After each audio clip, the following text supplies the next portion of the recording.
கோவை நாடாளுமன்ற தொகுதியினுடைய தேர்தல் அலுவலகம் திறந்து வைக்கப்பட்டிருக்கிறது. இன்றைய முக்கிய நிகழ்வாக மத்திய வெளியுறவுத்துறை அமைச்சர் மரியாதைக்குரிய திரு ஜெய்சங்கர் அவர்கள் இன்று காலை ஒரு பத்திரிகையாளர் சந்திப்பினை நடத்தியிருக்கிறார்.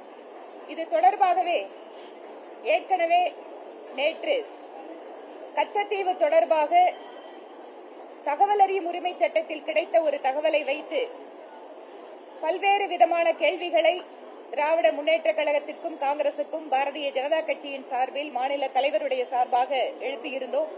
அது தொடர்பான பத்திரிகையாளர்களுடைய கேள்விகளுக்கும் பாரதிய ஜனதா கட்சி தரப்பிலான பல்வேறு திராவிட முன்னேற்ற கழகம் காங்கிரசுக்கான கேள்விகளையும் இப்போது இந்த பத்திரிகையாளர் சந்திப்பில் நீங்கள் கேட்கலாம்.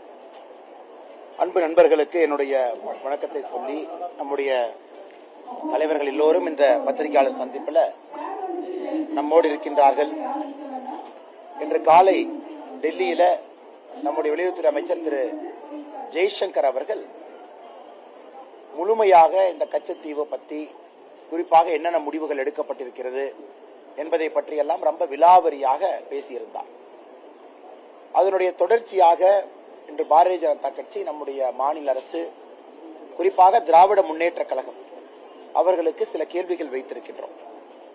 இத்தனை காலமாக திராவிட முன்னேற்ற கழகம் அதனுடைய தலைவர்கள் எல்லாம் தமிழகத்திலே சொன்ன கட்டுக்கதை, கச்சத்தீவு காங்கிரஸ் ஆட்சி கொடுத்துட்டாங்க, எங்களுடைய போராட்டத்தையும் தாண்டி கொடுத்துட்டாங்க, எங்களை கேட்காம கொடுத்துட்டாங்க, அதனால் நாங்கள் கண்டனம் செய்கின்றோம் என்று பாராளுமன்றத்திலிருந்து வெளிநடப்பு செஞ்சாங்க. குறிப்பாக அப்பொழுது பாராளுமன்ற உறுப்பினராக இருந்த செல்லியன் ஐயா பாராளுமன்றத்தில் இதை பற்றி தெல்ல தெளிவாக என்ன பேசியிருந்தார்னா, அப்போதைய முதலமைச்சர் டாக்டர் கருணாநிதி அவர்கள்ட்ட யாருமே கேட்கல, எங்களுடைய அனுமதி கேட்கல, எங்களுக்கு தகவல் கூட சொல்லல, காங்கிரஸ் அரசு எதையும் கேட்காமல் அவர்கள் பாட்டு கச்சத்தீவை கொடுத்திருக்கிறாங்க, இதை வன்மையாக கண்டித்து நாங்கள் வெளிநடப்பு செய்கின்றோம் என்று கலாட்டா செய்து அன்னைக்கு உள்துறை அமைச்சராக இருந்த ஸ்வரன் சிங் அவர்களை பாராளுமன்றத்தில் பேசக்கூட திராவிட முன்னேற்ற கழகத்தினுடைய எம்பிக்கள் விடல, குறிப்பாக செலியன் அவர்கள் விடல. காரணம், தமிழக மக்களை வஞ்சித்திருக்கின்றார்கள், ஏமாற்றியிருக்கின்றார்கள்.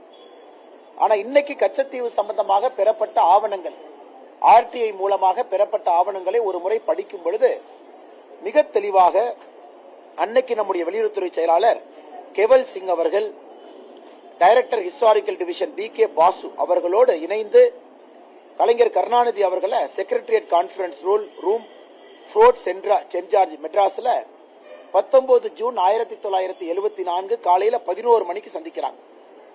அந்த சந்திப்பு 1 மணி நேரம் செல்கிறது. அந்த சந்திப்பு முடிந்த பிறகு அந்த சந்திப்பினுடைய குறிப்புகளை டைப் அடிச்சு வெளியுறவுத்துறை அமைச்சர்களுக்கு ஒரு இன்புட்டாக அதை பதிவு செய்திருந்தார்கள். இத்தனை காலமாக இது கிளாசிஃபைடு மெட்டீரியலாக இருந்துச்சு. இன்னைக்கு அந்த மினிட்ஸ் ஆஃப் த மீட்டிங்கை நாம் பார்க்கும் பொழுது அதிலே மிக தெல்ல தெளிவாக தெரிகிறது, கச்சத்தீவு கொடுப்பதற்கு 1 மாத காலத்திற்கு முன்பு வெளியுறவுத்துறை செயலாளர் கேவல் சிங் அவர்கள் தமிழ்நாட்டினுடைய முதலமைச்சர் திரு கருணாநிதி அவர்களை சந்தித்து அனுமதியை பெற்று அதன் பிறகு கச்சத்தீவு இலங்கைக்கு கொடுக்கப்பட்டது என்பது தெல்ல தெளிவாக இந்த நோட்ஸ் நமக்கு காட்டுது. இந்த நோட்ஸ் பாத்தீங்கன்னா இது போல கிட்டத்தட்ட ஒரு 9 பக்கத்திற்கான நோட்ஸ். அவங்களுடைய 1 மணி நேரம் நடந்த பிரீஃபிங் என்ன பேசினாங்க அப்படிங்கிறது 9 பக்கத்துக்கான நோட்ஸ். இதை முழுவதுமாக இன்னைக்கு பத்திரிகையாளர்கள் நாங்கள் வெளியிடுகின்றோம். நேற்று பேசியது, இன்று பேசியது எல்லா காப்பியும் உங்களுக்கு கொடுத்துறோம். இதுல மிக முக்கியமானது, அன்னைக்கு முதலமைச்சராக இருந்த கலைஞர் கருணாநிதி அவர்கள் கேட்கிறாங்க, இதை ஒரு 2 வருடம் தள்ளி போட முடியுமா? இன்னைக்கு வேண்டாம், 2 வருடம் தள்ளி போட்டு கச்சத்தீவை நீங்க தார வாருங்க, இன்னைக்கு வேண்டாம் என்று சொல்றாங்க. கலைஞர் கருணாநிதி அவர்கள் இதுல தெல்ல தெளிவாக தமிழகத்தினுடைய முதலமைச்சராக கச்சத்தீவு இலங்கைக்கு கொடுக்கப்பட்டதிலே அவருடைய முடிவும் இதில் இருந்துச்சு. அதுல எந்த மாற்று கருத்தும் இல்லை. சகோதர சகோதரிகள், இதை படிக்கும் பொழுது உங்களுக்கும் தெரியும். அதன் பிறகு நம்முடைய கருணாநிதி அவர்களோடு தமிழகத்தினுடைய சீஃப் செக்ரட்டரி, தலைமைச் செயலாளர் சபாநாயகம் அவர்கள் இருந்தாங்க. அந்த மீட்டிங்ல கொஞ்ச நேரம் கழிச்சு ஹோம் செக்ரட்டரி அம்பரோஸ் அவங்க ஜாயின் பண்ணாங்க. அப்ப கூட கச்சத்தீவுக்கு நடுவுல, குறிப்பாக அந்த பிஷிங் லைனை கச்சத்தீவுக்கு சென்டர்ல கொண்டு வர முடியுமா அப்படின்னு பேச்சுவார்த்தையில் நடந்துச்சு. ஆனா கடைசியாக கருணாநிதி அவர்கள் கச்சத்தீவு காங்கிரஸ் அரசு இலங்கைக்கு கொடுப்பதில் சம்மதம் தெரிவித்தது மட்டுமில்ல, சின்ன விதமாக நான் போராட்டம் நடத்திக்கிறேன், இதை நான் லோக்கல்ல ஹேண்டில் பண்ணிக்கிறேன், இதை பொலிட்டிக்கல் இஷ்யூ வரும்பொழுது நான் பார்த்துக்கிறேன், அந்த அளவுக்கு கருணாநிதி அவர்கள் அன்னைக்கு வெளியுறவுத்துறை செயலாளர் திரு கேவல் சிங் அவர்கள்ட்ட பேசியிருக்காங்க. ஆனால் இன்னைக்கு பாரதிய ஜனதா கட்சி நாங்கள் கேட்கக்கூடிய கேள்விகள் ஒன்று, முதல் கேள்வி, அதாவது காங்கிரசும் திராவிட முன்னேற்ற கழகமும் 1974 கச்சத்தீவை திட்டமிட்டு சதி செய்துதான் இலங்கைக்கு கொடுத்திருக்கின்றார்கள். இதிலே திராவிட முன்னேற்ற கழகத்தினுடைய முழு பங்களிப்பு இருக்கு. இன்னைக்கு வெளியுறவுத்துறை அமைச்சர் திரு ஜெய்சங்கர் அவர்கள் சொன்னது போல 21 முறை தமிழகத்தினுடைய முதலமைச்சர் நாடகத்திற்காக கடிதம் எழுதுறாங்க, கச்சத்தீவை மீட்டு தாருங்கள், கச்சத்தீவை மீட்டு தாருங்கள் என்று. அன்னைக்கு தமிழகத்தினுடைய முதலமைச்சர் கலைஞர் கருணாநிதி அவர்கள் கச்சத்தீவு கொடுப்பதற்கு சம்பந்தம் இல்லை என்று சொல்லி இருந்தால் கச்சத்தீவு மத்திய அரசு கொடுப்பதற்கு வாய்ப்பே இல்லை, கொடுத்திருக்க மாட்டாங்க. ஆனா அவருக்கு பொலிட்டிக்கல் கம்பல்ஷன், பொலிட்டிக்கல் காரணம், அதற்காக சம்மதம் கொடுத்து விட்டு 21 முறை வெளியுறவுத்துறை அமைச்சர் திரு ஜெய்சங்கர் அவர்களுக்கு கடிதம் எழுதியிருக்கின்றார்கள். இது எங்களுடைய முதல் கேள்வி. அப்பனா உங்களுடைய பங்களிப்புல இருந்திருக்கு. இன்னைக்கு தமிழகத்தினுடைய மீனவ சொந்தங்கள், குறிப்பாக ராமநாதபுரம் பகுதியில் கச்சத்தீவு கொடுத்த பிறகு இந்தியாவினுடைய ஜியோகிராபிக்கல் பவுண்டரி எல்லை சுருங்கி இருக்கிறது. அதற்கு காரணம் மாபெரும் துரோகம் செய்தது காங்கிரசும் திராவிட முன்னேற்ற கழகமும். இரண்டாவது, காங்கிரஸ் திமுக இருவரும் எப்பொழுதெல்லாம் சேருகின்றார்களோ அப்பொழுதெல்லாம் இந்தியாவுடைய பகுதி ஏதாவது கொடுக்கப்பட்டிருக்கும். குறிப்பாக காங்கிரஸ் தனியாக இருந்தபொழுது அக்ஷய் சின், அருணாச்சல் பிரதேச ஒரு பகுதி, இதையெல்லாம் காங்கிரஸ் அவர்கள் கொடுத்திருக்கின்றார். திமுக சேர்ந்த பொழுது கச்சத்தீவை கொடுத்திருக்கிறாங்க. இந்திய இறையாண்மையின் மீது திராவிட முன்னேற்ற கழகத்திற்கு நம்பிக்கை இருக்கிறதா? இல்ல 1960 பேசின அதே பேச்சை தான் அவங்க பேச போறாங்களா? இதெல்லாம் இந்தியாவுடைய ஜியோகிராபிக்கல் பவுண்டரியா தான் பாக்குறாங்களா என்பதை திராவிட முன்னேற்ற கழகம் மறுபடியும் தெளிவுபடுத்த வேண்டிய அவசியம் இருக்கு. மூன்றாவது, இன்னைக்கு ஆழ்கடல்ல நடக்கக்கூடிய எல்லா பிரச்சனைகளுக்கும் காரணம் திராவிட முன்னேற்ற கழகம் மட்டும்தான், வேறு யாரும் இல்லை. 2014 முன்பு நூற்றுக்கணக்கான மீனவர்கள் சுடப்பட்டு கொல்லப்பட்டதற்கும் திராவிட முன்னேற்ற கழகம் தான் தார்மீக பொறுப்பேற்க வேண்டும். 2014 பிறகு இருக்கக்கூடிய பிரச்சனைகளுக்கும் திராவிட முன்னேற்ற கழகம் தான் பொறுப்பேற்க வேண்டும். இன்னைக்கு பாரதிய ஜனதா கட்சி ஏத பொதுமன்றத்தில் வைக்கிறோம். எதற்காக இன்று பேசுகின்றோம்? உங்களுக்கு தெரியும், தமிழக பாரதிய ஜனதா கட்சி குறிப்பாக கடந்த சில வருடங்களாக கச்சத்தீவை மீட்க வேண்டும் என்ற கோரிக்கையை வைத்துக் கொண்டிருக்கின்றோம். மத்திய வெளியுறவுத்துறை அமைச்சர் திரு ஜெய்சங்கர் அவர்களை சந்தித்து தமிழக பாரதிய ஜனதா கட்சி அதிகாரப்பூர்வமாக ஒரு மனுவை கொடுத்திருக்கோம், கச்சத்தீவை மீட்க வேண்டும். இது எங்களுடைய ஸ்டேட்டட் கோல். அதுல நாங்களும் மத்திய அரசுக்கு தெளிவுபடுத்திக் கொண்டிருக்கின்றோம். குறிப்பாக எல்லை சுருங்கிய பிறகு அது எப்படிப்பட்ட பிரச்சனைகளை உருவாக்கி இருக்கிறது. நம்முடைய மீனவர்கள் முதல்ல நெடுந்தீவு வரைக்கும் போனவங்க இப்ப கச்சத்தீவுக்கு முன்பாகவே தடுத்து நிறுத்தப்படுறதுனால அந்த பகுதியில் பாறைகள் அதிகமா இருக்கிறதுனால மீன் வளமும் குறைவாக இருக்கிறது. அதனால் நம்முடைய மீனவர்கள் இன்டர்நேஷனல் பார்டருக்கு பக்கத்துல போனாவே இலங்கை நேவி அவங்க கைது பண்றாங்க. இதற்கெல்லாம் ஒரு பெர்மனன்ட் சொல்யூஷன் என்பது கச்சத்தீவு திரும்ப நம்முடைய நாட்டு கைக்கு வர வேண்டும். அது மட்டும் இல்லாம ஆர்டிகல் 6 அதன்படி தமிழக மீனவர்கள் கச்சத்தீவுல போய் வலைய போடலாம், உலர்த்தலாம், அங்கே கச்சத்தீவுல இருக்கலாம், ஆனா தங்கக்கூடாது என்கின்ற ஆர்டிகல் 6 கூட இந்த அக்ரிமெண்ட்டுக்கு பிறகு ஒரு வருடம் கழித்து அதையும் கூட காங்கிரஸ் ஆட்சி ஃபாரின் செக்ரட்டரி லெவல் கொழும்புல இந்தியால 2 ஃபாரின் செக்ரட்டரி இணைந்து ஆர்டிகல் 6 வாபஸ் வாங்கிட்டாங்க. அதன் பிறகு முழுமையாக கச்சத்தீவு என்பது இலங்கைக்கு சென்று விட்டது. ஆனால் இன்றைக்கு எங்களுடைய நோக்கம் திராவிட முன்னேற்ற கழகத்தினுடைய போலி முகத்திரையை மக்கள் மன்றத்திலே அம்பலப்படுத்த வேண்டும். எந்த அளவுக்கு சதி வேலையை செய்துவிட்டு கிட்டத்தட்ட இதே ஸ்டோரிய கடந்த 45 வருடங்களுக்கு மேலாக கச்சத்தீவு எங்களை கேட்காம கொடுத்துட்டாங்க, எங்கிட்ட அனுமதி கேட்கல அப்படின்னு தம்மாதுமான் பார்லிமெண்ட்ல எல்லாம் குதிச்சு இது ஏதோ காங்கிரஸ் செய்த சதி போல் பேசிக் கொண்டிருக்கின்றார்கள். ஆனால் இன்று நம் அனைவருக்கும் தெரியும், இந்த கச்சத்தீவை தாரை வார்த்தது காங்கிரஸ் மட்டுமல்ல, திராவிட முன்னேற்ற கழகம் சேர்ந்து செய்திருக்கக்கூடிய சதி. கடைசியாக பத்திரிகை நண்பர்கள் அந்த கேள்வியை கேட்பீங்க, கச்சத்தீவை திரும்ப இந்தியா எப்ப கொண்டு வரும்? இதற்கான பதில் இன்னைக்கு வெளியுறவுத்துறை அமைச்சர் திரு ஜெய்சங்கர் அவர்கள் டெல்லியில் நடந்த பத்திரிகையாளர் சந்திப்பில் தெரிவிச்சிருக்கிறாங்க. என்ன சொல்லியிருக்கிறாங்க? அதாவது இந்த பிரச்சனையை தீர்ப்பதற்கு என்னவெல்லாம் சொல்யூஷன் டேபிள் இருக்கோ எல்லாவற்றையும் நம்முடைய மத்திய அரசு ஆராய்ந்து கொண்டிருக்கின்றார்கள்.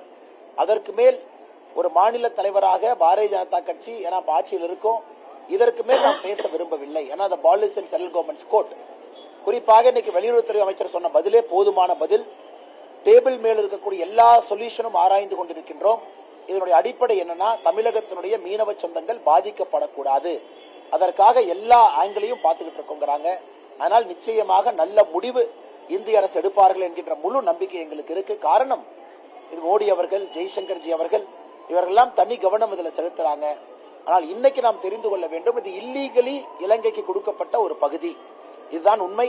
இது அன்னைக்கு அடல் பிகாரி வாஜ்பாய் ஐயா பாராளுமன்றத்தில் மிக மிக கடுமையாக எதிர்த்திருந்தார்கள். இன்னைக்கு பத்திரிகை நண்பர்களுக்கு சம்பந்தமான கேள்வி இருந்தா கேளுங்கன்னே பதில் சொல்றேன்.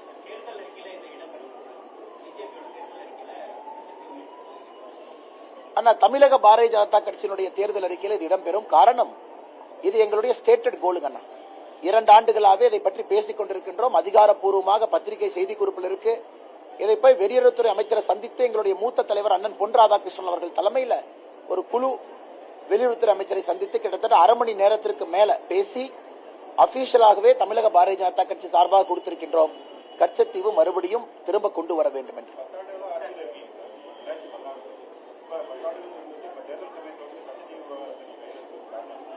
ஆனா தேர்தல் சமயம்னு பாக்காதீங்கன்னா, அதாவது இது குறிப்பாக எப்படி இது இன்னைக்கு வெளியே வந்துச்சுன்னா, நம்முடைய முதலமைச்சர் அவர்கள் மிக கடுமையாக ராமநாதபுரத்தில் ஒரு பொதுக்கூட்டத்திற்கு தேர்தல் அறிவிப்பதற்கு ஒரு மாதத்திற்கு முன்பு மிக கடுமையாக நம்முடைய பிரதமரை பற்றி கடுமையாக பேசியிருந்தார். நான் லெட்டர் எழுதினேன், கச்சத்தீவே வரல, நாங்கள் துரோகிகள் அல்ல, கச்சத்தீவு எங்களுக்கு தெரியாம கொடுத்தாங்க, அதுன்னு பேசியிருந்தாங்க ராமநாதபுரத்தில் மீனவர்கள் சபையில. அதன் பிறகுதான் உண்மையாலும் இது என்னன்னு கண்டுபிடிக்கணும், திராவிட முன்னேற்ற கழகத்தினுடைய பங்கு என்ன இருக்கு. ஒரு பக்கம் நாம சொல்லியிருக்கோம், நாம் எலெக்ஷனுக்காக கையில் எடுக்கல, 2 வருட காலமாகவே சொல்லிக் கொண்டிருக்கின்றோம், கச்சத்தீவை திரும்ப கொண்டு வரணும். இன்னைக்கு சொல்றதா அன்னைக்கு சொல்றேங்க. முதலமைச்சர் பேசிய பிறகு இதுல என்ன இருக்கு, என்ன நடந்திருக்குது என்று கண்டுபிடிப்பதற்காக ஆர்டிஐ மூலமாக அப்ளை செய்யப்பட்ட பொழுது இதெல்லாம் பொதுவெளியில் இல்லாத டாக்குமெண்ட். அதனால் வெளியுறவுத்துறை அமைச்சரவையில் அவங்க முடிவெடுத்தாங்க, பப்ளிக் இன்ட்ரெஸ்ட், தமிழக மக்களுடைய நலனுக்காக, இந்திய மக்கள் நலனுக்காக ஒரு கிளாசிஃபைட் இன்ஃபர்மேஷனை டீகிளாசிஃபை பண்ணி ஆர்டிஐல அவர்கள் கொடுத்தார்கள். அது வந்ததே பாத்தீங்கன்னா ஒரு வாரம் 10 நாட்களுக்கு முன்பு. இன்று இந்திய அளவில் இது பேசும் பொருளாக மாறி இருக்கிறது. குறிப்பாக இந்தியாவுடைய முன்னணி ஆங்கில பத்திரிகை இதை 2 பாகமாக பிரசுரம் செய்த பிறகு எல்லா மக்களுக்கும் கூட என்னன்னு தெரிஞ்சிருக்கு. முதல்ல மக்களுக்கு உண்மை தெரியணும், ஹிஸ்டரி தெரியணும். இன்னைக்கு மக்களுக்கு உண்மையான சரித்திரம் தெரியப்படுத்த வேண்டிய கடமை இருக்கு.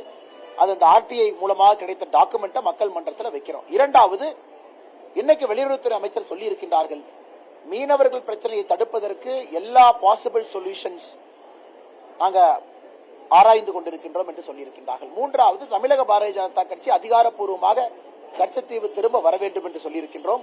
இதெல்லாம் தேர்தல் காலத்திற்கு முன்பிருந்து. ஆனா இந்த டாக்குமெண்ட் ஏன் வந்துச்சுன்னா, திராவிட முன்னேற்ற கழகத்தினுடைய போலி முகத்திரையை மக்கள் பார்க்க வேண்டும் என்பதற்காக மட்டும்தான்.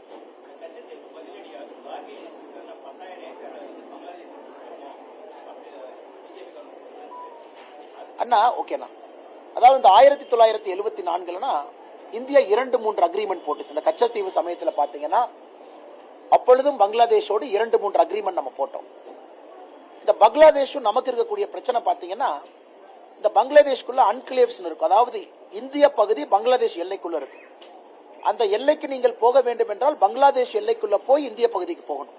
இதை ஆன்கிளேவ்ஸ் என்று சொல்வார்கள். இது அப்புறம் இது முதல்ல இருந்தே பிரச்சனை இருந்துச்சு. 1974 கொஞ்சம் பகுதி பங்களாதேஷ் கொடுக்கப்பட்டது. அதன் பிறகு பங்களாதேஷனுடைய சில பகுதியும் நம்ம கிட்ட பவுண்டரி ஷேரிங்ல அந்த கன்ஃபியூஷன் இருந்துச்சுங்கன்னா, அதனால் இன்னைக்கு நம்முடைய அரசு வந்த பிறகு யாருக்கும் எந்த பிரச்சனையும் இல்லாம பங்களாதேஷுக்குள்ள போறதற்கு போய்தான் இந்தியன் பார்டருக்கு போக முடியுங்கிற நிலைமை எல்லாம் இன்னைக்கு எடுத்து, குறிப்பாக நமக்கும் பங்களாதேஷுக்கும் இந்த கங்கை நதி அதோடைய ஃபரூக்கா பேரேஜ் அப்படிங்கிற ஒரு பிரச்சனை நமக்குள்ள இருந்துச்சு. அதற்கு இன்னைக்கு தீர்வு நாம் கண்டுபிடித்திருக்கின்றோம். நமக்கும் பங்களாதேஷுக்கும் இருந்த பவுண்டரி தீர்வை கண்டுபிடிச்சிருக்கோம். அதனால மரியாதைக்குரிய காங்கிரசினுடைய தலைவராக இருக்கக்கூடிய மல்லிகார்ஜுன் கார்கே அவர்கள் சரித்திரம் தெரியாம பேசுறாங்க. இது இந்தியாவுடைய பகுதியை எந்தவித பிரதிபலனும் இல்லாம கொடுத்திருக்கோம். அதாவது nothing in return from Sri Lanka, இலங்கையிலிருந்து ஒரு பைசா கூட நமக்கு லாபம் இல்லை. இதனால இந்திய மீனவர்கள் இலங்கை கடற்பகுதிக்கு வரலாம், மீன் பிடிக்கலாம், கொடுங்க, அது வேற. இலங்கை பகுதி வரைக்கும் வரலாம், வேற.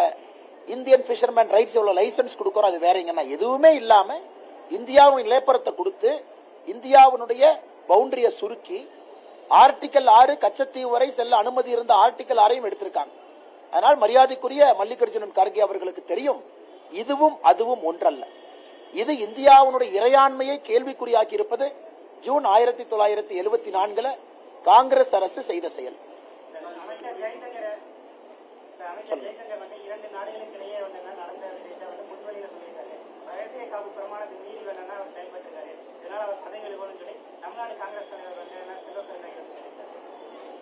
செல்வ பெருந்தகை அவர்கள் முதல்ல கொஞ்சம் ஹிஸ்டரி கத்துக்கணும். இது எப்படி ஜெய்சங்கர் அவர் சொன்னார், இது ஃபர்ஸ்ட் நான் தான் சொன்னேன். ஒரு தனி மனிதனாக இந்தியாவுடைய குடிமகனாக இருக்கக்கூடிய நான், ஒரு கட்சியினுடைய உறுப்பினராக இருக்கக்கூடிய நான் சொல்றேன். அதன் பிறகு இது பத்திரிகையில வருது. எப்படி ஜெய்சங்கர் அவங்க சொல்றாங்க? ஜெய்சங்கர் அவர்கள் அமைச்சரா இருக்கிறாங்க. பத்திரிகையில இந்த செய்தி வந்த பிறகு, அதுவும் ஆர்டிஐல இந்தியாவுடைய குடிமகன், நீனும் போடலாம், நானும் போடலாம், வானத்தேக்காவும் போடலாம், அண்ணனும் போடலாம், யாரு வேணாலும் போடலாம். அதன்படி கிடைக்கப்பட்ட ஒரு டாக்குமெண்டேஷன். அந்த டாக்குமெண்டேஷன் என்னுடைய கைக்கு எப்பங்க வந்துச்சு? கைக்கு வந்த தேதியிலிருந்து 12/3/2024 கைக்கு வந்த தேதியிலிருந்து இது பொதுவெளியில் இருக்கக்கூடிய சொத்து. 12/3/2024 இருந்து பொதுவெளியில் இருக்கக்கூடிய சம்பந்தப்பட்ட சொத்து. அதை ஜெய்சங்கர் அவர்கள் என்று பேசியிருக்கிறாங்க. ஜெய்சங்கர் அவர்கள் தான் எடுத்திருக்கக்கூடிய இன்னைக்கு பாருங்க, காங்கிரஸ்காரங்க பொதுமக்கள் முன்னாடி தமிழக மக்கள் முன்னாடி கை கட்டி நமஸ்காரம் பண்ணி அப்பாலஜி கேட்கணும். செய்த தவறுக்காக ஒரு மீனவ சொந்தங்களை போய் இன்னைக்கு அவங்க மன்னிப்பு கேட்கணும். திமுகவையும் கூட கூட்டிட்டு போய் தேர்தல் பிரச்சாரத்தை நிறுத்திட்டு அடுத்த 10 நாட்கள் வெறும் மன்னிப்பு பிரச்சாரம் மட்டும்தான் காங்கிரசும் திமுக நடத்துறாங்க. அந்த அளவு கொடுமையாக செய்துவிட்டு எதுவும் தெரியாமல் காங்கிரஸ் மாநில தலைவர் அவருடைய தேசிய தலைவரை போல பேசினா என்ன பதில் சொல்றது?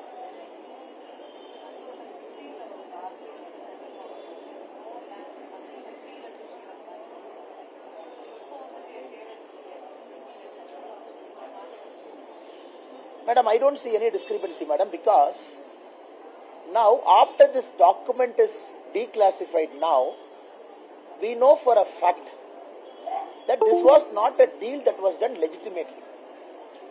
Meaning, 1968, the Indian Prime Minister, Madam Indira Gandhi, and her counterpart from Sri Lanka, Siranayaka ji, both met. Even then, there was a lot of questions over why the meeting happened on Kachchativu. Now the document, as you are yet to read this, madam. Once you read it after the press conference, as a very reputed reporter, you will clearly understand that, including the Attorney General and our senior bureaucrats and the Ministry of External Affairs, they are very clear. India has a clear legal right over Kachchativu. Despite all their file notings, they were overruled, and this Kachchativu was given without any quid pro quo. So we have to understand, madam, Kachchativu was clearly till 1948. It was given by East India Company under the Jamindari rights to Raja of Ramanathapuram from 1875 to 1948. Until then, Raja of Ramanathapuram enjoyed undisputed privileged rights, including collection of pearls from there. And the duty and everything was paid only to the Madras Presidency. Now, after 1948 only, the Ceylon government started raising objections saying that Kachchativu is part of the Dutch map. At that point of time, when Dutch were invaders in Sri Lanka, they were ruling. So they marked a small dot called some name in Dutch. They say it belongs to us. Now clearly, if you go through all the motions, we can very clearly see, even for Kalaignar Karunanidhi, during the argument presented by the Foreign Secretary, he said that Chinese influence, because of Chinese influence, we have to cede Kachchativu. There are a lot of oils around Kachchativu, we got to take it. And all those reasons they have given. What about oil now? After 40 years, is anybody talking about oil near Kachchativu? So all these things were created alibi just to make sure that Congress was hell-bent on doing it. So I don't see any discrepancy. Maybe today after this document, then you should ask Government of India's their official opinion about Kachchativu.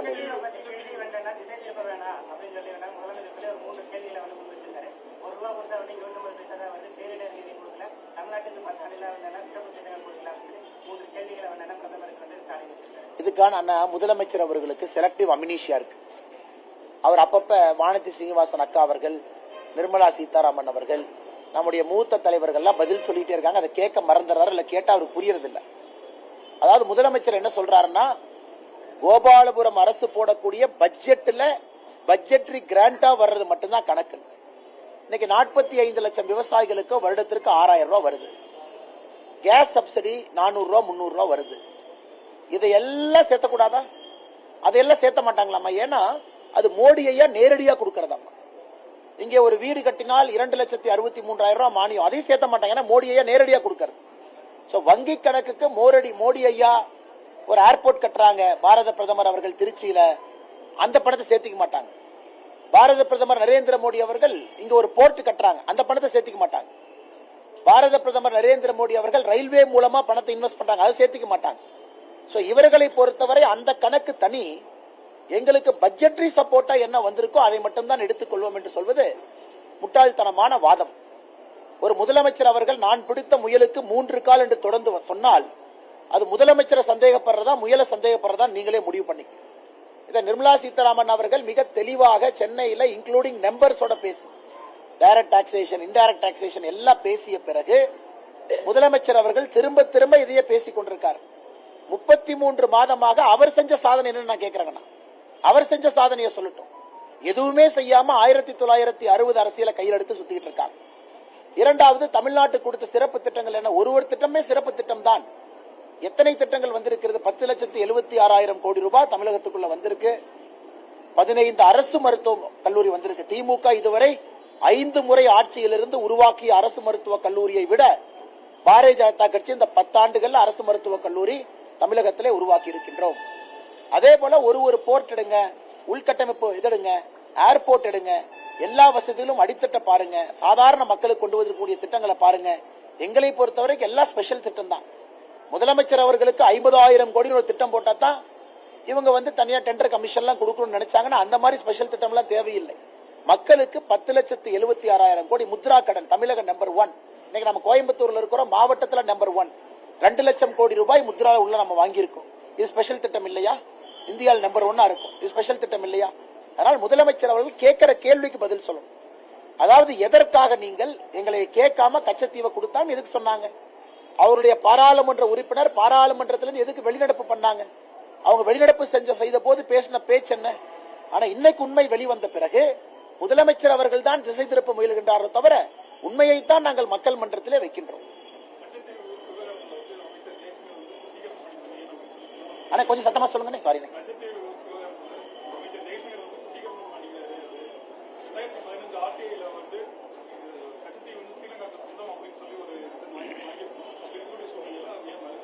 இதான் மேடம்க்கு சொன்னோங்கன்னா 2015 RTI என்பது classified document. அப்ப இல்ல, it's a classified document.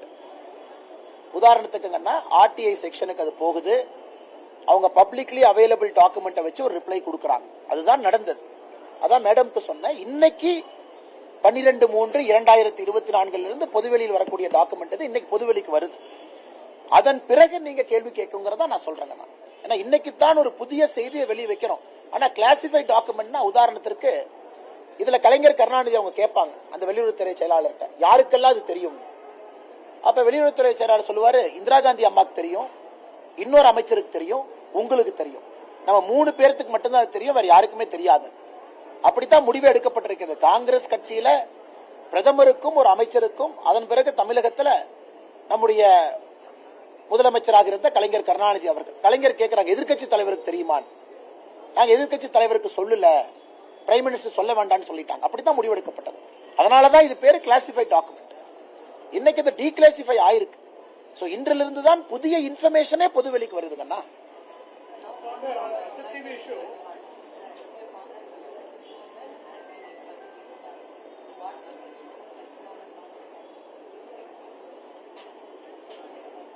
Madam, they are duty bound to give support, madam, because they have created this problem.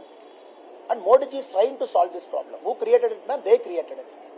And we still remember, Madam Sushma Swaraj ji had to come all the way to Ramanathapuram, pacify our fishermen when they started protesting. When their kith and kin started getting arrested in the high seas. These are the early parts of our government. And even during Vajpayee Ayya's government. Now gone are the days. Now you are seen shooting happening at very high level in the high sea. Now all those things have happened, all those ruckus have happened, and DMK brazenly lying till now about the status of Kachchativu. Now we believe Article 6 reinstatement step 1, whereby the Tamil Nadu fishermen can go till Kachchativu, put their fishing nets, and taking back Kachchativu. Even Nehruji said Kachchativu is a small little piece of island with no value. So that is how Congress sees Kachchativu. That is Nehruji's position. No value. Except a church, there is nothing. Blade of grass is not there. So now, historically, strategically, now because of China and whatever is happening around Sri Lanka, you all know it better. So Kachchativu should be in India's presence. For us, we are looking very practically. Our fishermen should not suffer. That is our stated position. And the state government is duty bound to support it because they created this problem and we are trying to solve this problem.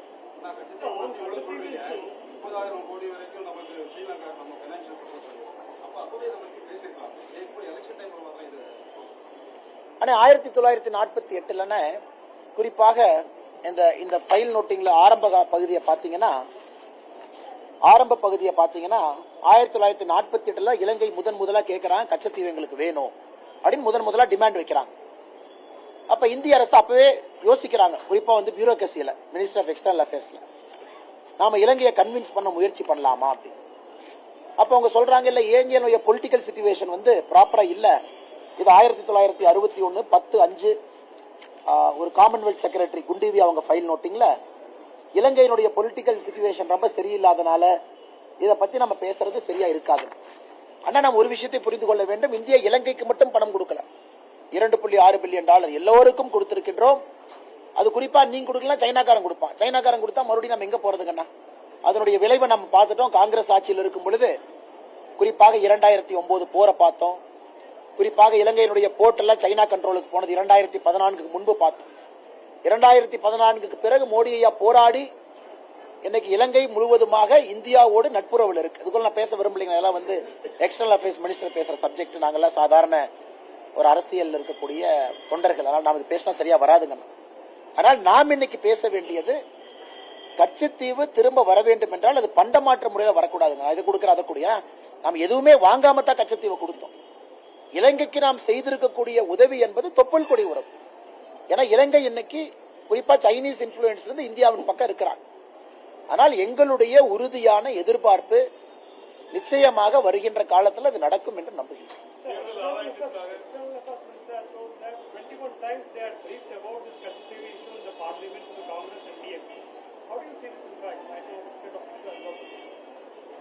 Sir, I see this as a chief minister of a state blatantly and openly lying, knowing fully well his father ceded Kachchativu. He was part of Madam Indira Gandhi's decision illegally without keeping Parliament in the loop. The reason I'm saying this with a lot of confidence, sir, because the Article 1 in the Constitution of India that defines the boundary of a country, and nobody can alter a boundary or include anything to a country without the Parliament's approval. That is Article 1. So in this case, without keeping Parliament was informed by the Home Minister Swaran Singh ji. The Parliament was just informed after the Maritime agreement between India and Sri Lanka got signed. Now the cat is out of the bag, where we know the Chief Minister of Tamil Nadu then, Mr. Kalaignar Karunanidhi ji, was fully aware of it even a month before he gave his concurrence. So now after that his son writing a letter 21 times to the Honorable External Affairs Minister, it only shows even the son wanted something to hide, which is shameful.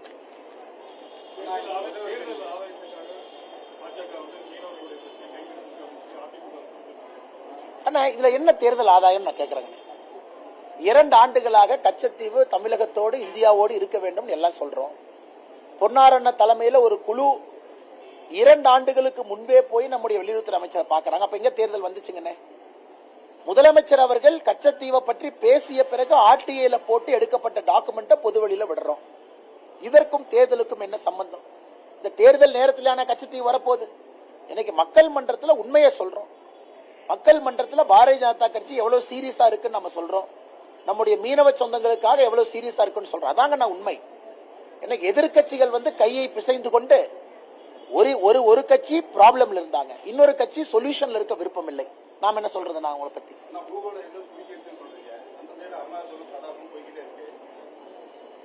போகலையே இல்லைங்கண்ணா.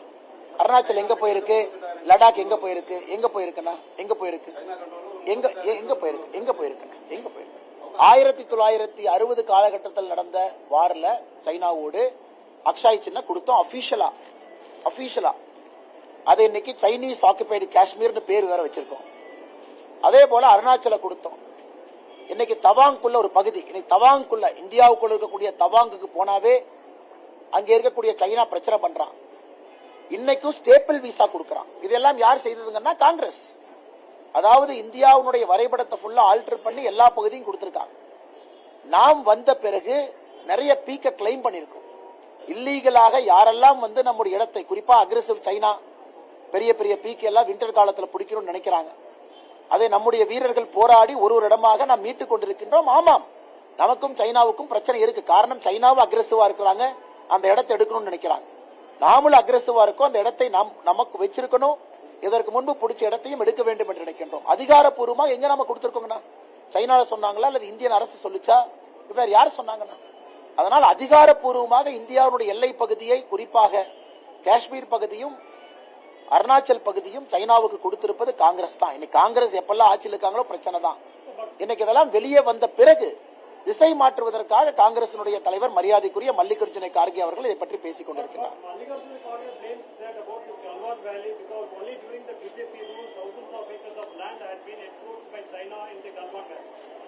Sir, I would like to remind you, the Defence Minister, Mr. A.K. Antony Ji, in 2011 in Parliament, he said, the best way to retain India's defence is not to do any developmental project in the border area. He said if you do developmental project in the border area, the neighboring countries will feel threatened. That is why in India's border area, not even a single road was put, not even a tunnel was built. That is A.K. Antony Ji of Congress government. Now after we have come, we are securing all the border areas. We are building tunnels, we are building 6-lane roads. The fighter jet bases are getting created. Transport flights are getting landed. Now in this context, we all know an aggressive China, when it is trying to take India's land, India is fighting back. What happened in Galwan is a classic case where a bellicose China wanted to take India's territory. And our brave soldiers, we fought it. And we have also secured some high passes now, which is in India's control. Now if there is one party in India which cannot speak about India's territorial integrity, it is Congress party.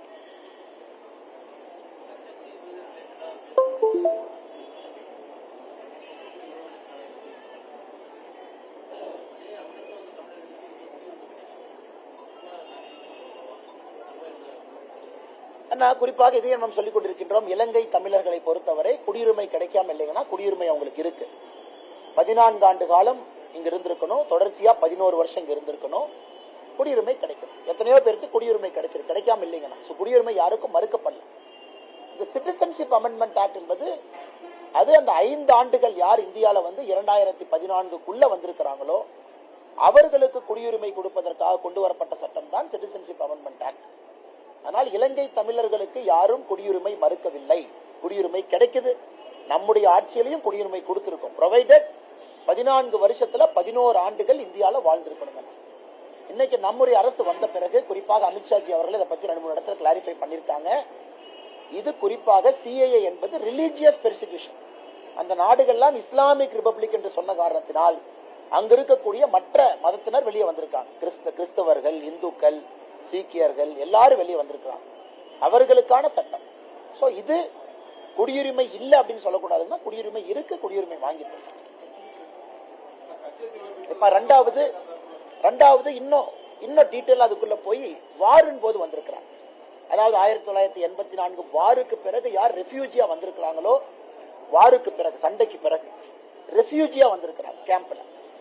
ரெஃப்யூஜியா வர்றவங்க இந்தியாவை பொறுத்தவரை எல்லா ரெஃப்யூஜியும் நாம் ஒரு principal follow பண்றோம். ஏன்னா ஐநா சபையினுடைய ரெஃப்யூஜி ட்ரீட்டி நம்ம சைன் பண்ணல. 1951, 69 நம்ம சைன் பண்ணாதனால ரெஃப்யூஜிஸை பொறுத்த வரைக்கும் திரும்ப அந்த ஊர்ல பிரச்சனை சரியான பிறகு அவர்கள் அங்கே செல்ல வேண்டும். இது பிரின்சிபல் ஆஃப் நான் ரிஃபால்மெண்ட் அப்படிங்கிற ஒரு பாலிசியை இந்தியா ஃபாலோ பண்ணுது. இது 1950 இருந்து ஃபாலோ பண்றோம். இது புதுசா பிஜேபி கவர்மெண்ட் வந்தோடனே இல்லைங்கன்னா, காங்கிரஸ் ஆட்சியிலும் இதேதான். ரெஃப்யூஜிஸை பொறுத்தவரை, அதாவது இலங்கை தமிழர்கள் யார் ரெஃப்யூஜியாக ஒரு போருக்காக அங்கிருந்து தப்பிச்சிங்க வந்து நம்முடைய நாட்டில் இருக்கிறாங்களோ அவர்களுக்கு என்டையர்லி டிஃபரண்ட் சிஸ்டம்.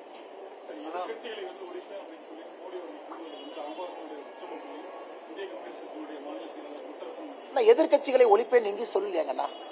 எங்க மோடியை எதிர்கட்சிகளை ஒழிப்பேன் என்று சொன்னார்? எங்கேயுமே சொல்ல. அண்ணாவது காங்கிரஸ் முக்த் பாரத் அப்படின்னு பிரதமர் சொன்னாங்க. அதாவது காங்கிரஸ் இல்லாத இந்தியா. அது என்ன அர்த்தங்கண்ணா? காங்கிரஸ் இந்தியாவிலே எங்கேயும் ஆளக்கூடாது என்பது எங்களுடைய நோக்கம். காங்கிரஸினுடைய சித்தாந்தம் ஆட்சியில இருக்கக்கூடாது என்பது எங்களுடைய நோக்கம். அதுக்காக காங்கிரஸ் கட்சி இருக்கக்கூடாதுன்னு யாராச்சும் கிளம்பி இருக்கிறாங்கன்னா இல்லையே. அதனால் எதிர்கட்சிகள் இந்தியாவை ஆளக்கூடாது. காரணம், இந்தியாவை ஆளுவதற்கு தகுதி இல்லை என்பதைத்தான் பிரதமர் சொல்லிக் கொண்டிருக்கின்றார்களோ தவிர எதிர்கட்சியை ஒழிப்பேன் எங்கே சொல்லலையாங்கண்ணா. கோவையில் வந்து கட்டப்பட்ட மேம்பாலங்கள் வந்து கமிஷனுக்காக கட்டப்பட்டது அப்படின்னு சொல்லி குற்றச்சாட்டு வச்சிருக்கீங்க. இருக்கக்கூடிய மேம்பாலம் வந்து பயனுள்ள இல்லைன்னு ஒன்று சொல்லியிருக்கீங்க பெருசா. உங்களுடைய வாக்குறுதியில் வந்து 7 இடத்துல மேம்பாலங்கள் கட்டப்படும். குறிப்பா நீங்க பாத்தீங்கன்னா இன்னைக்கு எங்கெல்லாம் மேம்பாலங்கள் கட்ட வேண்டுமோ 1 கிலோமீட்டர் 2 கிலோமீட்டர் 3 கிலோமீட்டர் கோயம்புத்தூருக்குள்ள மேம்பாலங்கள் தேவை. சயின்டிபிக்கா டிராபிக்க டீகன்ஜஸ்ட் பண்றதுக்கு. இன்னைக்கு நாங்க போயிருந்தோம். சத்தி ரோட்ல இந்த பிரச்சனை இருக்கு, கணபதி ரோட்ல பிரச்சனை இருக்கு. அங்க எல்லாம் பாத்தீங்கன்னா பிரச்சனைகள் இருக்கு, மக்களுடைய கோரிக்கை. ஆனா 17 கிலோமீட்டர் 18 கிலோமீட்டர் மேம்பாலத்தை நான் கட்டுவேன். குறிப்பாக அது வந்து இதே இதை வந்து ரொம்ப சிம்பிளா சால்வ் பண்ண முடியும். 3 அடுக்குல சால்வ் பண்ண முடியும். மல்டிபிள் டிராபிக்க கொண்டு வர முடியும். அதனால் கோவையை பொறுத்தவரை அன்சைன்டிபிக்காக மேம்பாலம் கட்ட வேண்டும் என்பதற்காக மேம்பாலம் கட்டுவது வேறு, மேம்பாலம் வேண்டும் என்பதற்காக மேம்பாலம் கட்டுவது வேறு.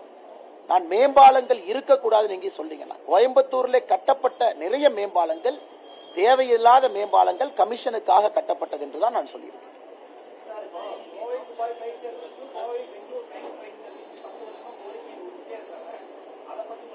இப்பதானே வந்தே பாரத் உங்களுக்கு ஆரம்பித்திருக்கின்றோம். கோவையிலிருந்து பெங்களூருக்கு, அதுவும் மக்களுடைய கோரிக்கை ஏற்று கம்ஃபர்டபிள் டைமிங் 6 மணி இங்கிருந்து டிபார்ச்சர். அதே போல அங்க இன்னைக்கு வந்தே பாரத் பாத்தீங்கன்னா கோயம்புத்தூருக்கும் பெங்களூருக்கும் வந்தே பாரத் முதலாக வெற்றிகரமா வந்திருக்கு. அதே ஒரு சாதனை தானுங்கண்ணா. அதை தாண்டி இன்னும் வந்தே பாரத் அதிகமாக இயக்கப்பட வேண்டும். அதுவும் மக்களுடைய கோரிக்கை. இன்னும் வேகமாக 5.5 மணி நேரம் 6 மணி நேரத்துல போக முடியுமான்னு கேட்கிறாங்க. அதனால் எங்களுடைய நிலைப்பாடு ரொம்ப தெளிவாக இருக்கின்றோம். குறிப்பாக Coimbatore central railway station officials railway minister என்ன சொல்றாங்கன்னா, புதிதாக ட்ரெயின் இயக்குவதற்கு இங்கே வாய்ப்புகள் குறைவு. பிகாஸ் கன்ஜஸ்டட் ஸ்டேட்ல இருக்கு. இன்னைக்கு நமக்கு இருக்கக்கூடிய வாய்ப்பு Peelamedu railway station, Singanur railway station இரண்டையும் கூட துரிதப்படுத்தி இன்னும் கொஞ்சம் பெரிய ரயில்வே ஸ்டேஷனா மாற்ற வேண்டிய கட்டாயம் இருக்கு. இன்னைக்கு இந்த அமிர்த் பாரத் ப்ராஜெக்ட்ல கூட பாத்தீங்கன்னா போத்தனூர் ரயில்வே ஸ்டேஷனை நம்முடைய அரசு கையில் எடுத்து பெரிதுபடுத்திக் கொண்டிருக்கின்றோம். காரணம், புதிதாக ஒரு ரயில் ஆரிஜின் பாயிண்ட் கோயம்புத்தூர்ல இருந்து ஆரம்பிப்பதே கடினம். பிகாஸ் உள்ள வர முடியாத அந்த அளவுக்கு ட்ரெயின் இருக்குங்கிறாங்க. அப்படி இருக்கும் பொழுது பீலமேடு, சிங்கானூர் இதெல்லாம் பயன்படுத்தி கோயம்புத்தூர்ல இருந்து மரியாதைக்குரிய சகோதரர் சொல்வது போல இன்னும் புதிய வழித்தடங்கள் வேண்டும் என்றால், அதுவும் நம்முடைய தேர்தல் வாக்குறுதியில் ஒரு வாக்குறுதியா வச்சிருக்கோங்கன்னா இதே பாயிண்ட் காத்தா வச்சிருக்கோம்.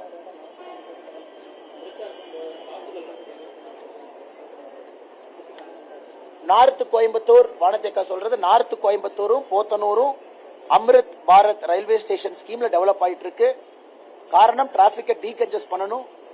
நாங்கள் புதுசாக ப்ரொபோஸ் பண்ணியிருப்பது பீலமேடையும் சிங்கானூரையும் தரம் உயர்த்த வேண்டும் என்றும் சொல்லுகின்றோம்.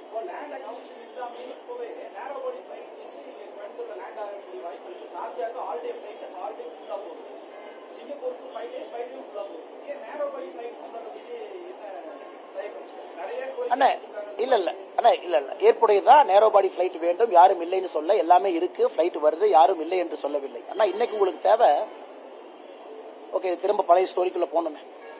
இன்னைக்கு நம்முடைய பிரச்சனை என்ன, கோடு ஷேர் கேட்கிறோம்.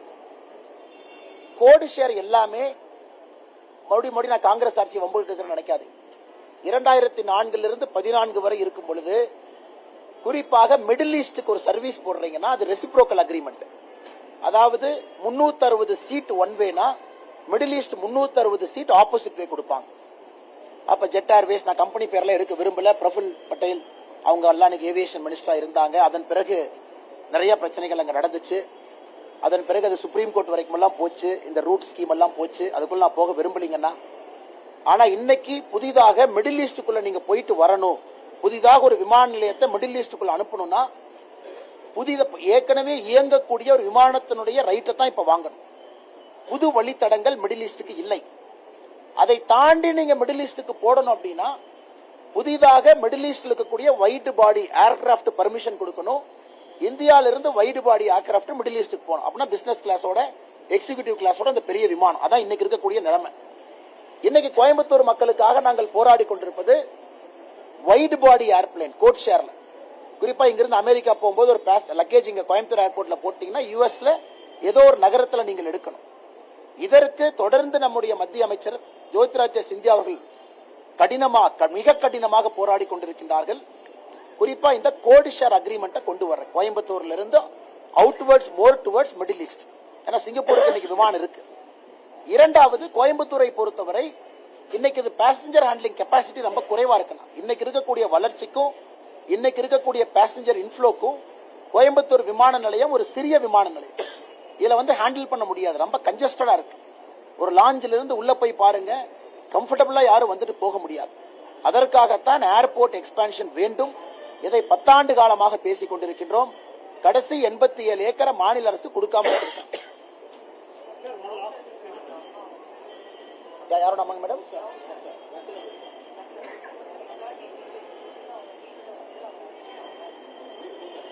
இதெல்லாம் அரசியல் எப்பவுமே கொடுக்கறதாங்க. அதாவது எங்களுடைய 3 தொண்டர்கள் வாக்கு சேகரிக்க போறாங்க. கல்லால் அடிச்சு கலாட்டா பண்ணி கைது செய்து 5 நாட்கள் கழிச்சு இன்னைக்கு திமுக காரங்க எல்லாம் போய் அவங்க அம்மாவை கிளப்பி கம்ப்ளைண்ட் கொடுக்கறாங்கன்னா கோயம்புத்தூருடைய அரசியல் எப்படி இருக்குன்னு பாருங்க. 5 நாட்கள் கழிச்சு, அதுவும் கல்லடிப்பட்டு எங்களுடைய தொண்டர்கள் மருத்துவமனையில் இருக்கிறாங்க. அப்படி யாராச்சும் போவாங்களா? எங்களுக்கு எந்த பகுதியில் செல்ல வேண்டுமோ அந்த பகுதியில தான் போறோம். இத்தனை கோயம்புத்தூருக்குள்ள இத்தனை இடத்துல போய் வாக்கு சேகரிக்கிறாங்க. எங்கேயாச்சும் பிரச்சனை வந்திருக்கா? இந்த நௌஷாத் என்கின்ற மனிதன் தானே பிரச்சனை ஆரம்பிச்சிருக்கான். இந்த ஏரியாக்குள்ள வரக்கூடாது, இது நோ பவுண்ட்ஸ் ஏரியா, இது ஒரு பர்டிகுலர் சமுதாயம் மட்டும்தான் வாழுவாங்க. இதெல்லாம் பேசியது யார்? நௌஷாத்.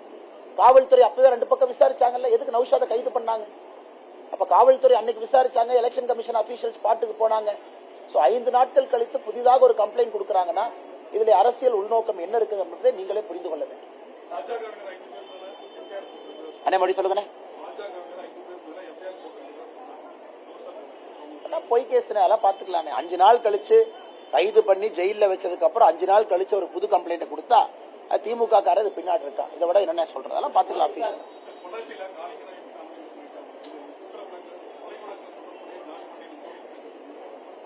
2021 ஜான் பாண்டியன் அவங்க எந்த சிம்பிள் நின்னாங்கன்னா 2021 ஜான் பாண்டியன் அவர்கள் இரட்டை இலை சிம்பிள் எங்க நின்னாங்க? எக்மோர்ல. அதற்கு முன்பு ஜான் பாண்டியன் அவர்கள் எங்க இருந்தாங்க? இன்னைக்கே அந்த இஷ்யூ கிளப்புறீங்க. 2021 சட்டமன்ற தேர்தலில் ஜான் பாண்டியன் அவர்கள் போட்டியிடும் பொழுது இந்த பிரச்சனை எங்க போச்சு? அன்னைக்கே யாரும் பேசல. 2024 ஜான் பாண்டியன் போட்டியிடும் பொழுது மட்டும் ஏன் பேசுறாங்க? எங்களை பொறுத்தவரை ஒரு கட்சி நீங்கள் நடத்தும் பொழுது சுப்ரீம் கோர்ட்ல என்ன சொல்லியிருக்காங்க? அக்யூட்டல் சொல்லியிருக்காங்க. எமோஷனா கட்சி நடத்த முடியாது. சுப்ரீம் கோர்ட்டினுடைய ஃபைனல் தீர்ப்பு என்ன? நாங்கள் எல்லோரையும் மதிக்கின்றோம், எல்லோரையும் சமமாக பார்க்கின்றோம். அப்பனா சுப்ரீம் கோர்ட்டினுடைய தீர்ப்பை எதிர்த்து இந்த கட்சி வேலை செய்யணுமா? சுப்ரீம் கோர்ட்டினுடைய ஃபைனல் தீர்ப்பு அக்யூட்டல் இருக்கு. சோ இன்னைக்கு நாங்க சுப்ரீம் கோர்ட்டினுடைய தீர்ப்பு தப்புன்னு நீங்க சொல்றீங்களா? ஒரு கட்சி ஒரு தேசிய கட்சியாக நீங்க நடத்தும் பொழுது ஒரு சிஸ்டம் ஒரு ப்ராசஸ் தானே ஃபாலோ பண்ணு. இதே ஜான் பாண்டியன் அவர்கள் 2021 ரெட்டலை சிம்பல் நிக்கிறாங்க. அன்னைக்கு பிரச்சனை இல்லை. ஆனா இன்னைக்கு ஜான் பாண்டியன் அவர்கள் தாமரை சிம்பல் நின்னா பிரச்சனை. இது என்ன நியாயம்? அதுதான் நான் பதில் சொல்லியிருக்கேன். அப்ப உச்ச நீதிமன்றத்தினுடைய தீர்ப்புப்படிதான் நாங்க போக முடியும். எல்லோரையும் மதிக்கின்றோம், எல்லோருக்கும் சமமாக இருக்கின்றோம். எங்களை பொறுத்தவரை ஒரு ஃபைனல் ஆர்டர் என்ன, அதை பொறுத்துதான் நாங்கள் முடிவெடுக்கின்றோம். அது 2021 ஒரு தன்மை, அது 2021 அப்புறம் இந்த 3 வருஷத்துல நிலைமை எதுவும் மாறலீங்கன்னா 2021 தேசிய ஜனநாயக கூட்டத்தில் இருந்தார், அன்னைக்கும் பாரதிய ஜனதா கட்சியில் இருந்தார். 2024 தேசிய ஜனநாயக கூட்டத்தில், இன்னைக்கு அதிமுக இல்ல, அவ்வளவுதான். இந்த 3 வருஷத்துல என்ன புதுசா மாறி இருக்கு? எங்களுடைய டெசிஷன் நாங்க இன்னைக்கு மாத்திரக்கு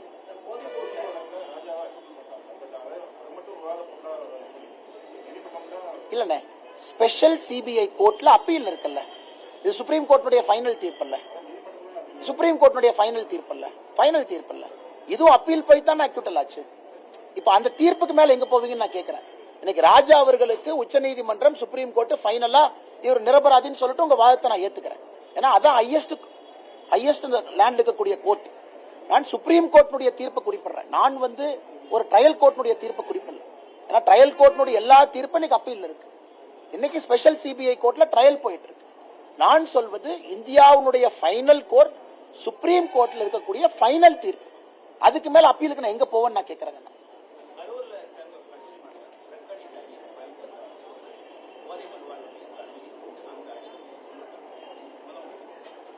யார் அடிச்சு கொண்டிருக்காங்கண்ணா? ஆனா ஒரு விஷயத்தை தெரியாம பேசக்கூடாதுங்கன்னா, தெரிஞ்சுக்கிட்டு இன்னைக்கு சாயந்தரம் உங்களை பார்க்கும் பொழுது பேசுங்க.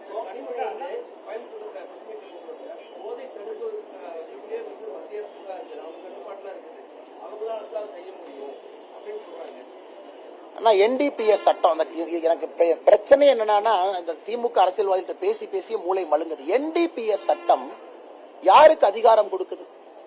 ஒரு லோக்கல் ஸ்டேஷன் ஹவுஸ் ஆபீசருக்கு அதிகாரம் கொடுக்குது. ஒரு சப் இன்ஸ்பெக்டர் ஆக்ஷன் எடுக்கலாம், டிஒஎஸ்பி ஆக்ஷன் எடுக்கலாம், சூப்பர்டென்ட் ஆஃப் போலீஸ் ஆக்ஷன் எடுக்கலாம். அப்ப NDPS சட்டத்தை திருத்திடுவோமா? இந்த narcotic drugs psychotropic substances act, அந்த ட்ரக்ஸுக்கு இருக்கக்கூடிய ஒரே சட்டம் NDPS சட்டம். அது மாநில அரசுக்கு அதிகாரம் கொடுக்கிறது. இங்க இருக்கக்கூடிய காவல்துறை அதை செயல்படுத்துறதுக்கு தான் காவல்துறைக்கு இருக்கு. அதனாலதான் தமிழ்நாடு அரசுலயே காவல்துறையில ஆன்டி ட்ரக் செல் வச்சிருக்காங்க. கனிமொழி அவர்கள் ஏதாச்சும் உளறாங்கன்னா எப்படி அதுக்கு நான் பதில் சொல்றேன்?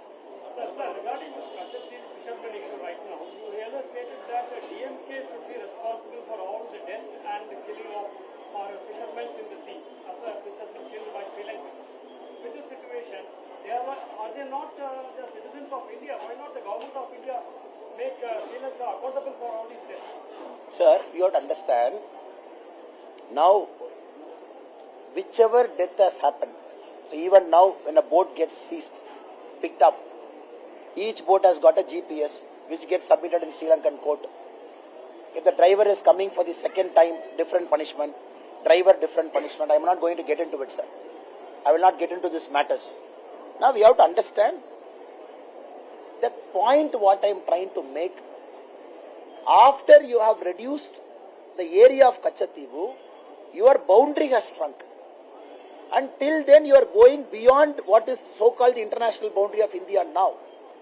So that is what I am arguing. Since you have shrunk the boundary, so whatever has happened in that boundary, it is DMK that is responsible, which is officially a Sri Lankan boundary now. I am asking about the killing of fishermen by the Sri Lankan Navy. But why not they become the accountable for all these killings? Correct, sir. Every time it killing happens, it is a matter of dispute between two countries. The other country will say, I have entered my boundary, so I have taken the recourse to shooting to stop you despite my warning. That is the other country's argument. Our argument is you are within our boundary. So that is why the matters are in court. That is why we fight it out. But you say that DMK should take responsibility for... Naturally they should take... Anna, very simple, Anna. This is the boundary. Initial boundary. You reduce the boundary here. You have given this boundary to Sri Lanka. So whatever has happened here, who is responsible? It is Sri Lanka.